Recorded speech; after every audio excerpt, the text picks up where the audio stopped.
Hajji ngenda kukubira ndi mu kooti. Hajji kijja kuggwa. Hajji nsaba Anna abampeere kyonna kye musiima. Hajji guma kijja kuggwa. Kyonna kye kiri. Amina ya Rabbi. Ndi mukungu. Hajji toba na kutya kino kijja kuggwa. Alhamdulillah rabbil alamin.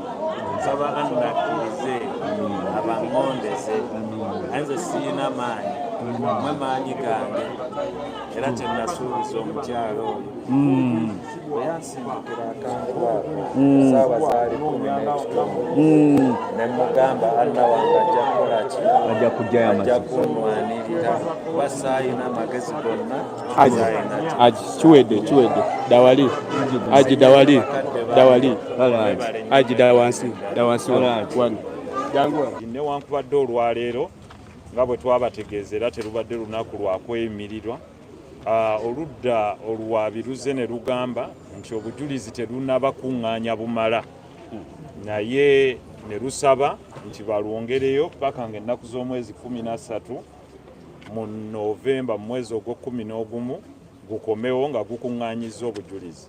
Naffe bwe tutyo ne tusaba kooti nti kyeyoleka kaati nti bwe baatuusira okuleeta omusibe bandibadde n'obujulizi baabukuŋŋaanya dda naye nga bwe bagambye nti of course okwogera ku rights z'omwami ono oba eza Hajji Ali kiteeka okubeera era ne mu kooti enkulu kubanga yevunaanyizibwa ku nsonga zino ate nga naffe ekyo era tukikakasa naye omulamuzi ategeezezza oludda luli lwanguye okuŋŋaanya obujulizi bwabwe era naffe tubawagaabwe nti nga bwe tugambye nti singa mwali mukimanyi nti mulina obujulizi bwonna mwandize buzi n'obujulizi kuba mugambye emyezi gyonna egibaddewo obujulizi mubadde mubuyina naye bagambye obujulizi tebuwera so bakyanoonyereza obujulizi obusukkawo nga omuntu waffe Hajji bw'akyali emabega w'emitayimbwa kaakati awo we tujja okuva tubategeeze nti ennaku z'omwezi nga 4 lujja kuba lwa Mande ku ssaawa 3 twataddeyo okusaba kwaffe mu kooti enkulu ey'omu Kampala eya High Court Criminal Division egenda okutuula wali ku High Court mwenna we mumanyi ku ssaawa 3 lwe tugenda okuteekayo okusaba kw'okweyimirira okwa Hajji Ali Mwizerwa. Ekirungi nti bano bategeezezza nti bo tebannamali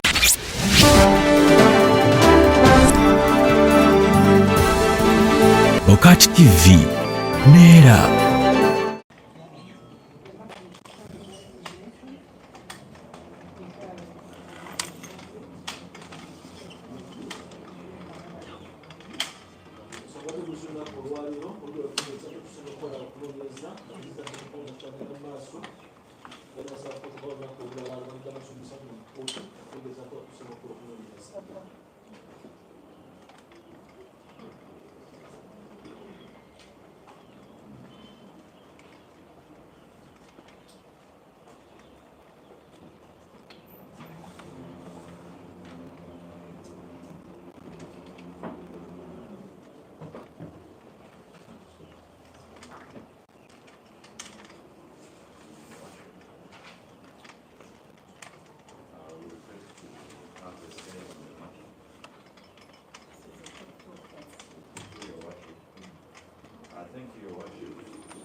That's the nature of the offense before us is a capital offense, and that indeed the jurisdiction to provide this offense lies within the High Court, and that it is true the accused has been presented before the explanation of the charges, and that we are here for mention.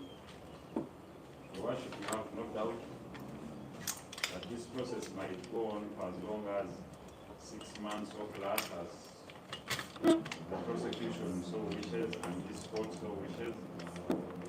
However, we pray that Your Worship, in line with Article 28 of the Constitution, that an innocent man, in this case Mr. Ali Mwizerwa, is in the custody of prison on charges that have been presented by the prosecution but that have not been fully investigated. That we know the nature of the charges, and we so pray that if it will please you, Your Worship, we inform the prosecution to speed up the investigation so that this is not a fishing expedition for evidence here and there, and that had they known that the investigations were incomplete, then they shouldn't have gone ahead to sanction the file and incarcerate an innocent man. We so pray, Your Honor, that they do this expeditiously or as soon as possible, so the matter be heard quickly. We so pray, Your Honor. We are aware of the 6 months window, and we are aware that also the accused desires his freedom. We are also aware that we cannot apply for bail from this court, and we know where to proceed, Your Honor. But we thank you for the time, and we are ready to return at such a time that you may appoint, and we expect that the inquiries into the matter and the investigations would be complete so that the process of committal takes place and that the case be heard on its own merits. I beg to submit. So this being a capital offense, it's here only for mention with regard to the investigation.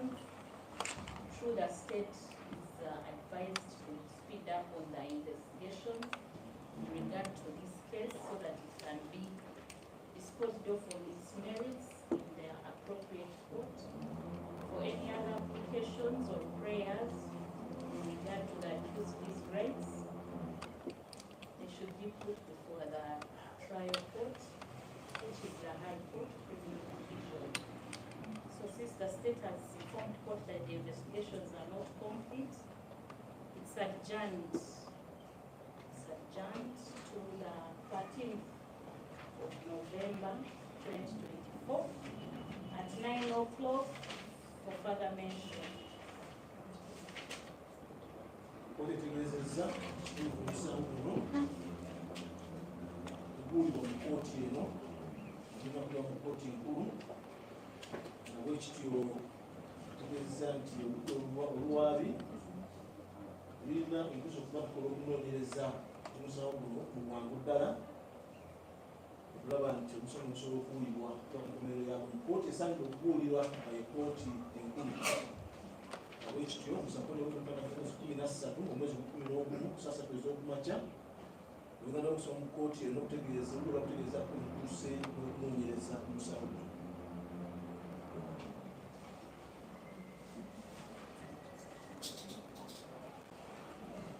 This person is further remanded to the 13th of November. Nine votes to remand ekitongole ky'omwezi 13 ogw'okumi.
Muda kumali.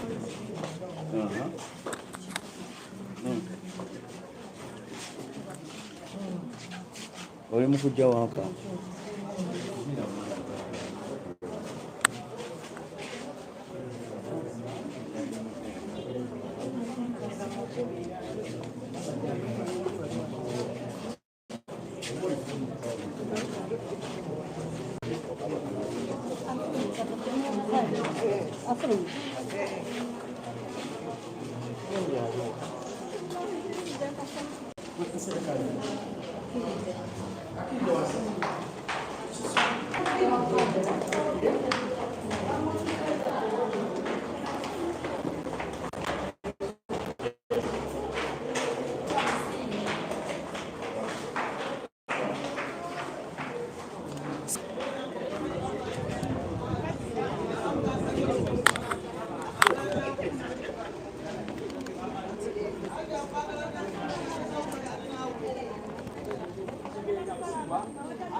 Honorable Kayogere waneni. Oh, we take it. Let's just take one interview and go. Bana tusirike. So tubebaza mwenna abantu abazze okuwerekerako ku nsonga eno n'ababaddewo okubugiriza Hajji newankubadde olwaleero nga bwe twabategeeza era terubadde lunaku lwakweyimirirwa.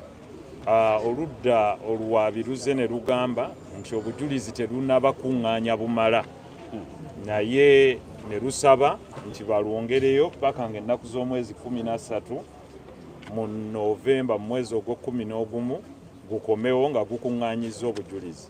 Naffe bwe tutyo ne tusaba kooti nti kyeyoleka kaati nti bwe baatuusira okuleeta omusibe bandibadde n'obujulizi baabukuŋŋaanya dda, naye nga bwe bagambye nti of course okwogera ku rights z'omwami ono oba eza Hajji Ali kiteeka okubeera era ne mu kooti enkulu kubanga yeevunaanyizibwa ku nsonga zino, ate nga naffe ekyo era tukikakasa. Naye omulamuzi ategeezezza oludda luli lwanguye okuŋŋaanya obujulizi bwabwe, era naffe tubawagaabwe nti nga bwe tugambye nti singa mwali mukimanyi nti mulina obujulizi bwonna mwandize buzi n'obujulizi oba mugambye emyezi gyonna egibaddewo obujulizi mubadde mubuyina naye bagambye obujulizi tebuwera. So bakyanoonyereza obujulizi obusukkawo nga omuntu waffe Hajji bw'akyali emabega w'emitayimbwa.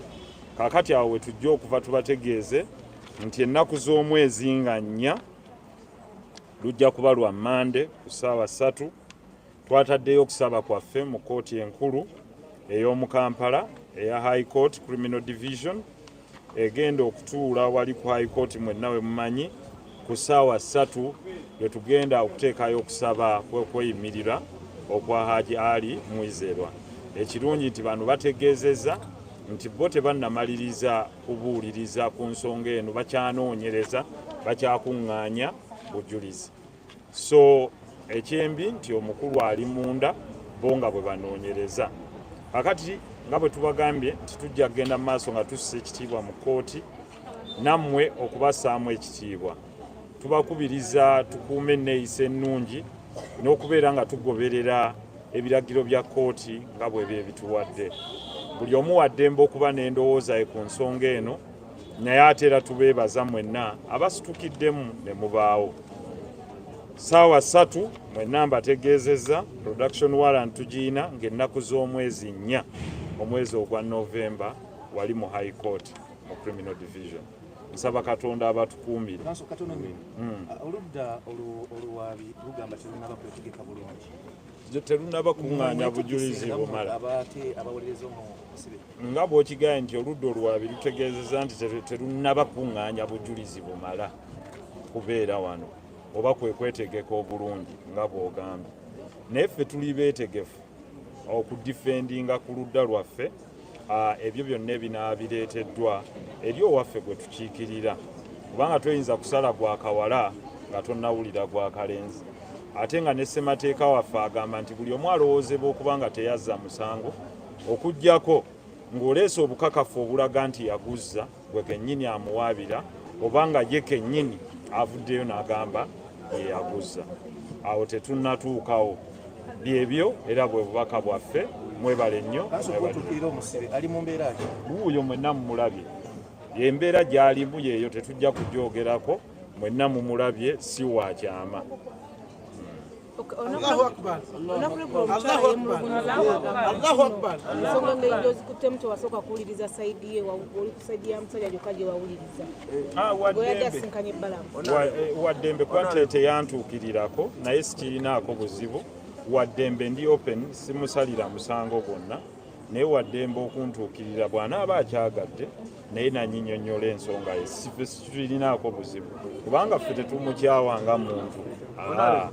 Waddembe bw'aba alina ensonga ye naye okuntuukirira netugyogerako sewaliwo obuzibu mu ekyo kyonna. Waliwo ekirala? Honorable, omukyala yagambye tuwagezezzaako mutiisatiisa. Ekyo si kituufu. Kuba siina we musanga, siina namba ye ya simu, sinkanangako naye. Kale siyinza kwogera kintu kifaananako bwe kityo. Naye kyenjagala okumugumya nti ekkuba eryaffe eryo liggule.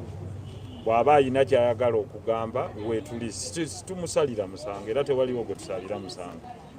Ffe era ng'abakulembeze naye bw'aba ayagala okumuwuliriza we have open hands. Ate ekirungi ye yali ebweru.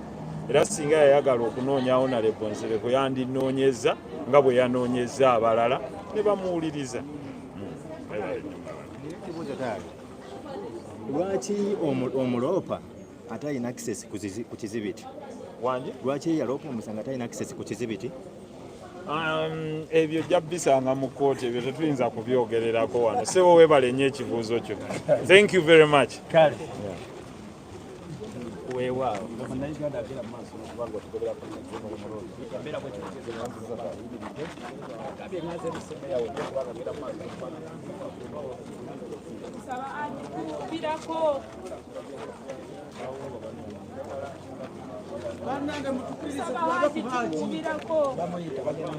Hajji muko tuubireko.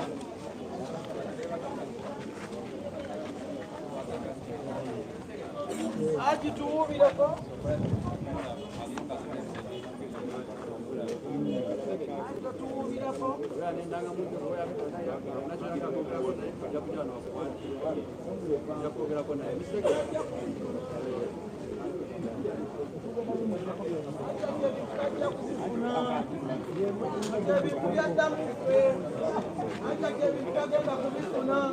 Ebintu byaddamu ffe essaawa eno yasabye okukuumikira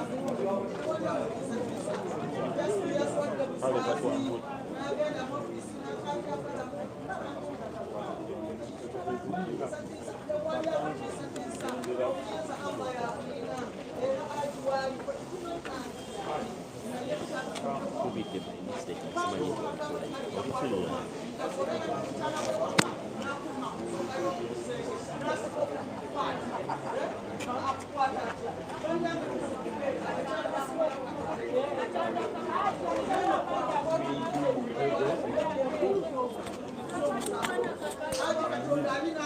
Allahu Akbar.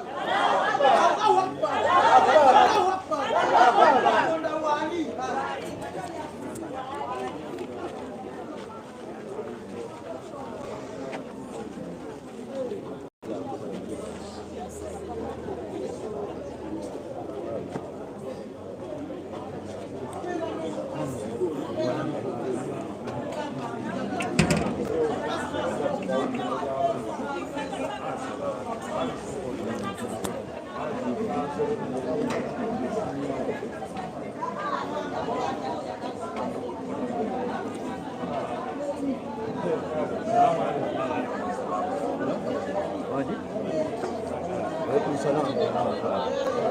Hajji.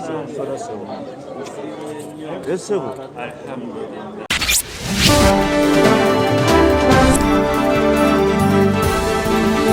Kati TV, Neera.